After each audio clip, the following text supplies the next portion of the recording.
जयपुर में कांग्रेस की महंगाई हटाओ रैली को हुए 30 घंटे से ज्यादा का वक्त बीत गया है, मगर रैली से निकला सियासी संदेश देश भर में अभी तक भी सुर्खियां बटोर रहा है। यूं तो ये रैली महंगाई के खिलाफ मोदी सरकार को घेरने के लिए बुलाई थी, लेकिन कांग्रेस नेता राहुल गांधी ने इस रैली के जरिए अगले साल 5 राज्यों में होने वाले चुनाव से पहले नया चुनावी शगुफा छेड़ दिया है।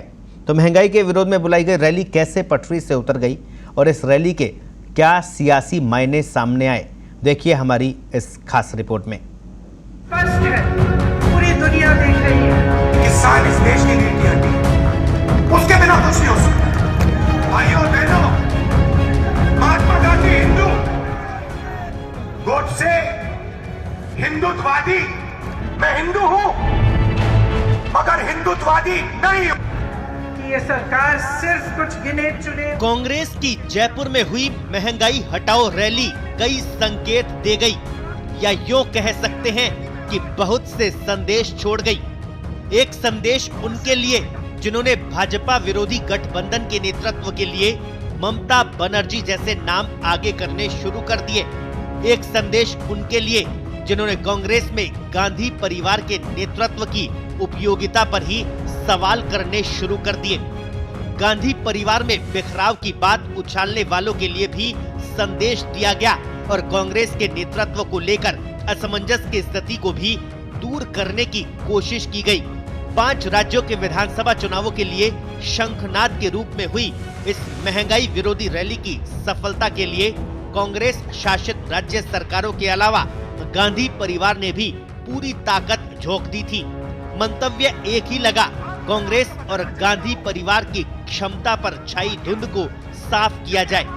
हिंदू और हिंदुत्व के बहाने राहुल गांधी ने धर्मनिरपेक्षतावाद के साये से निकलकर भाजपा, प्रधानमंत्री नरेंद्र मोदी और राष्ट्रीय स्वयंसेवक संघ पर सीधा हमला बोला, ताकि विपक्ष की दूसरी पार्टियां समझ सके कि भाजपा विरोधी गठबंधन का नेतृत्व करने की कांग्रेस की योग्यता और दमखम बरकरार है।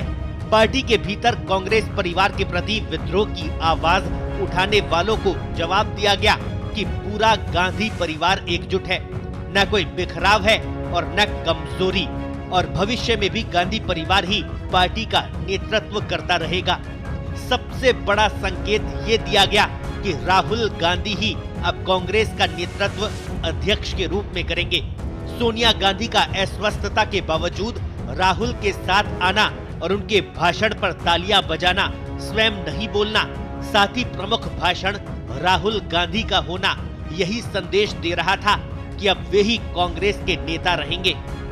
राहुल गांधी के भाषण ने ये भी संदेश दिया कि कांग्रेस ने अपनी पारंपरिक लीक में समय की आवश्यकता के अनुसार परिवर्तन करने की राह पकड़ ली है। अब मैं हिंदू हूँ कहने और हिंदू धर्म ग्रंथों का उल्लेख बिना दूसरे धर्मों के ग्रंथों का नाम जोड़े रखने में राहुल को कोई नुकसान नजर नहीं आता। कांग्रेस अब भाजपा विरोध के नाम पर अल्पसंख्यकों को तो साथ लेना चाहती है, पर शायद तुष्टीकरण के पुछल्ले से पीछा छुड़ाना चाहती है। जनवरी 2013 में जयपुर में ही हुए चिंतन शिविर में राहुल गांधी ने जब पार्टी के उपाध्यक्ष का पद संभाला था, तब राजनीति को लेकर उनके मन में ऊहापोह था। तब सत्ता जहर है जैसी टिप्पणी भी उन्होंने अपनी मां का नाम लेकर की थी। अब वे राजनीति कैसी चल रही है, इस पर तीखी टिप्पणियां करने लगे हैं। राजनीति और सत्ता के अर्थ उन्हें समझ में आने लगे हैं।